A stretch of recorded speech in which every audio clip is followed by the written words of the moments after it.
bien-aimés dans le Seigneur Jésus-Christ, que la paix de notre Seigneur Jésus-Christ soit avec nous et que nous soyons ces éclairs dans le monde, que nous soyons ces artisans ouvriers dans le monde.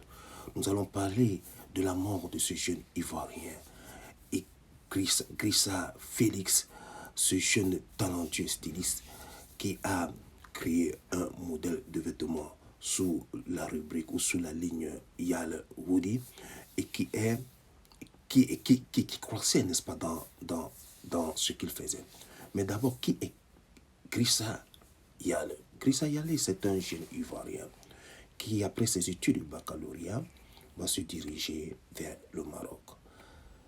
Étant au Maroc, il fera la rencontre d'une Suédoise qui a une entreprise dans le domaine de la mode, qui va l'embaucher et qui va lui apprendre ce métier et successivement le nommera directeur artistique. Grissa va donc décider de rentrer au pays, en Côte d'Ivoire, muni déjà d'un bagage fort d'apprentissage de son métier, et il va donc créer son entreprise et son modèle. Ce qui nous intéresse le plus, c'est de savoir qu'est-ce qui a poussé Grissa à dire ce qu'il ne faut pas dire, ce que nous appelons le blasphème. Dire que Dieu est un Dieu d'échec qui n'a pas peur de Dieu, parce que Dieu a créé Lucifer pour le servir, mais il a échoué. Ce qui veut dire que Lucifer est au-dessus de Dieu. C'est un blasphème. Et le Seigneur Jésus-Christ nous rappelle que le blasphème est la mort, car quiconque blasphémera contre le Saint-Esprit de Dieu mérite la mort. Qu'est-ce que cela veut dire? Cela veut dire que lorsque tu as fait un blasphème, Dieu n'est plus avec toi. Tu ne bénéficies plus de la protection de Dieu. Tu ne bénéficies plus de la protection naturelle de Dieu. Tu ne bénéficies plus de la main de Dieu. Donc, c'est comme un organisme qui a perdu son système immunitaire, son système défensif. Alors, cet organisme qui perd son système défensif est à la merci des microbes, de toutes sortes de virus.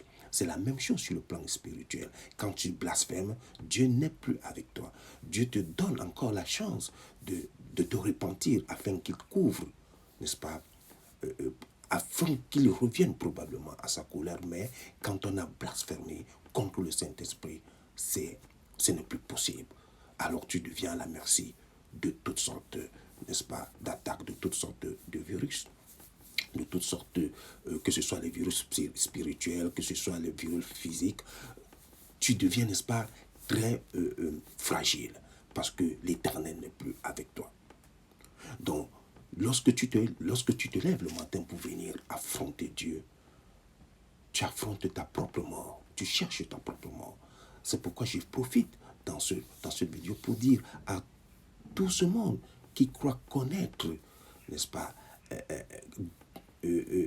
leur force, qui croient mettre leur force, leur beauté, leur diplôme, leur argent au-dessus de Dieu, ils vont connaître le même sort, parce que c'est le blasphème contre le Saint-Esprit.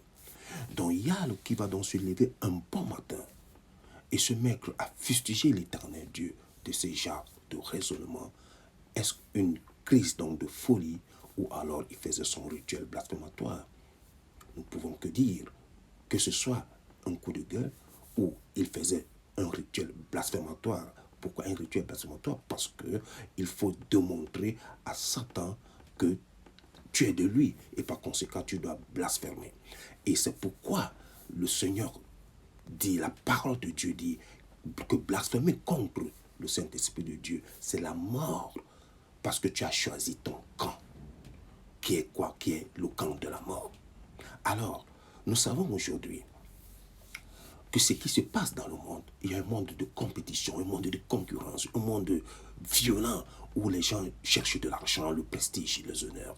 Et non pas seulement les honneurs qu'on doit chercher dans une voie normale. Il faut sacrifier l'autre, il faut tuer l'autre, il faut tuer celui qui est plus fort. C'est ce qui est dans le monde. Et si tu n'as pas la protection de Dieu, alors tu es foutu. ce qui se passe. Et c'est ce qui se passe dans la société, par exemple, ivoirienne, où les jeunes veulent s'enrichir à tout moment. Les jeunes veulent devenir riches très subitement. Les jeunes veulent posséder des honneurs, posséder de la gloire. Ainsi, lorsqu'ils vont chez les marabouts pour se soi-disant se laver, donc obtenir des onctions, ils amènent les noms des personnes qui doivent éliminer notamment leurs concurrents. Alors, c'est ce qui se passe dans beaucoup de pays.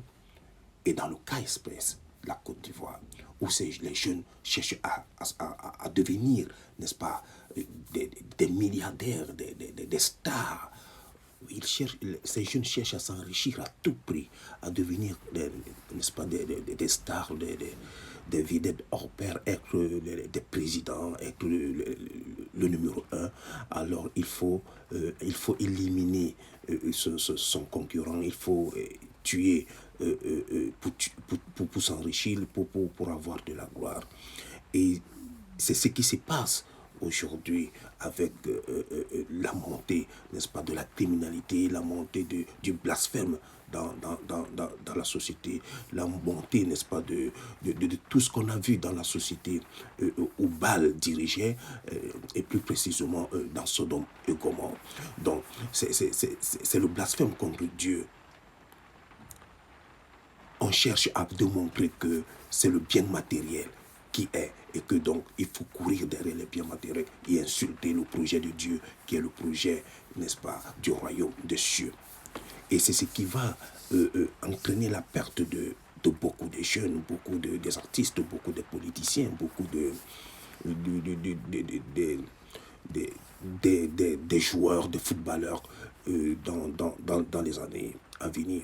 C'est ce qui va amener beaucoup de jeunes à se tourner vers le diable, et le diable qui va leur demander, n'est-ce pas, de blasphémer, donc de montrer publiquement qu'on l'appartient, soit en démontrant, n'est-ce pas, par des actes sexuels, ou soit par des actes blasphématoire, purement blasphématoire, comme a fait Grissa Yale, ou en exhibant une certaine forme de mentalité sexuelle visible à yeux nus, tout juste pour montrer qu'on appartient à Satan. Donc, chers frères et sœurs, que la parole de Dieu soit la force des chrétiens, que la parole de Dieu nous guide, et que partout nous soyons des promoteurs de la parole de Dieu, et que toutes les personnes qui vont chercher à dire et à faire comme ce jeune Grissa Yale, ils ne vont que connaître que la mort. Parce que Dieu, c'est Dieu qui donne la vie. Le souffle que nous avons, c'est Dieu qui nous le donne. Si Dieu le retire, c'est fini pour nous. Le Seigneur Jésus-Christ le dit dans sa parole, c'est clair. N'ayez pas peur de celui qui peut seulement tuer le corps, mais ayez peur de celui qui peut tuer le corps et l'âme. Donc, nous devons avoir la crainte de Dieu en nous. Nous devons avoir la crainte de Dieu dans notre esprit. Nous devons marcher tel que Dieu veut. Alors que tous les jeunes, à toutes les personnes qui font suivre cette vidéo, marchons comme veut Dieu. Marchons comme veut Dieu. C'est ce que Dieu nous demande. C'est pour notre bien. C'est pour le bien de nos familles. C'est le bien pour notre pays. C'est le bien du monde. Cherchez Dieu. Marcher comme veut Dieu, avoir la crainte de Dieu, c'est ça qui donne la longue vie, c'est ça qui donne les grâces, c'est ça qui donne les bénédictions. Avoir la crainte de Dieu, c'est ça qui donne la vie éternelle, parce que la crainte de Dieu nous procure la foi, et le juste vivra par la foi. La foi en qui? La foi en Dieu, c'est pourquoi il est juste. Le juste donc vivra par la foi en Dieu. Donc si nous sommes des justes et que nous croyons en Dieu, ayons la crainte de Dieu et disons chaque fois que l'Éternel Dieu Tout-Puissant, dans son amour, nous a suscité son Fils unique Jésus-Christ, et à lui la gloire des gloires. Bien-aimés, que Dieu vous garde et à la prochaine vidéo.